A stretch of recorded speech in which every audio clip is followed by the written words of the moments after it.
Existem relatos antigos que os moradores nunca esqueceram. O Morro de São Sebastião.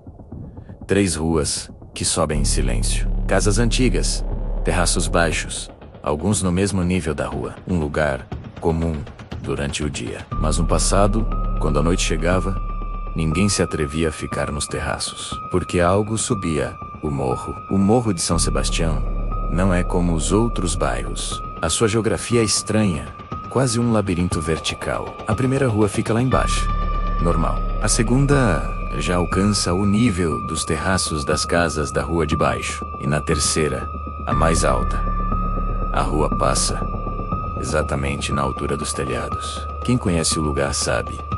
É possível caminhar na rua e ficar cara a cara com o terraço de uma casa. E foi exatamente ali, nessa arquitetura peculiar, que os relatos mais aterrorizantes começaram a surgir. Moradores antigos contam que, nas noites mais escuras e sem lua, algo era ouvido subindo o morro. Começava com passos pesados, abafados, depois, rápidos, apressados. Um cheiro forte de enxofre tomava conta do ar, fazendo os olhos arderem. E de repente um som que não deveria estar ali. O som metálico de cascos, batendo com força no cimento das ruas íngremes. Então, ela aparecia. A mula sem cabeça. Mas ela não vinha pela rua de baixo como se espera. Ela surgia do nada, já na segunda ou terceira rua, correndo desesperadamente. Onde deveria estar a cabeça, havia apenas um jato de fogo vivo, crepitando e cuspindo brasas no ar. O pescoço em chamas se contorcia, e o relincho que saía dali não parecia deste mundo. Era um grito de agonia e fúria misturados. Os moradores juram que a criatura não se contentava com a rua. Ela corria por cima dos terraços, pulando de casa em casa, como se o morro inteiro fosse o seu caminho de assombração. Quem viu, nunca esqueceu. Alguns, mais corajosos ou azarados, dizem ter visto o reflexo do fogo dançando nas paredes dos seus quartos. Outros afirmam que sentiram uma onda de calor intenso atravessar o corpo. Mesmo trancados dentro de casa, longe das janelas, a reação era sempre a mesma.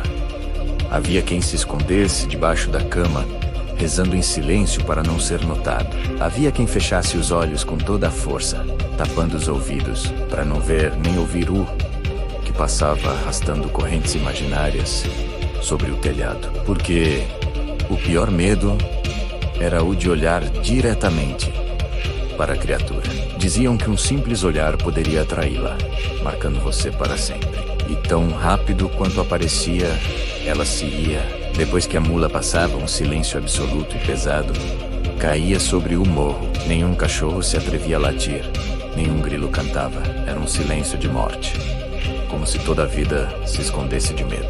Na manhã seguinte, a prova da visita macabra aparecia. Alguns terraços surgiam com marcas estranhas, arranhões profundos no cimento, como se cascos de ferro tivessem raspado ali. Havia fuligem espalhada e um cheiro de queimado que impregnava o ar e não saía por dias.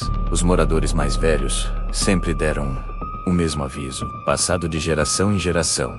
Depois de certa hora, não fique em terraço nenhum, porque o morro tem memória. E aquilo que subia em noites de terror pode não ter ido embora para sempre. Talvez apenas esteja esperando a próxima noite certa, o próximo momento de escuridão total, para fazer sua corrida infernal. Hoje, poucas pessoas falam abertamente sobre isso. A vida moderna tenta apagar as lendas antigas, mas todos que cresceram ali conhecem a história. E se um dia você passar pelo Morro de São Sebastião à noite e ouvir o som distante de cascos subindo as ruas íngremes, não olhe para o terraço, não acenda a luz. E, por nada neste mundo, não saia de casa, porque algumas lendas não descem o morro, elas sobem. E quando sobem, não pedem licença.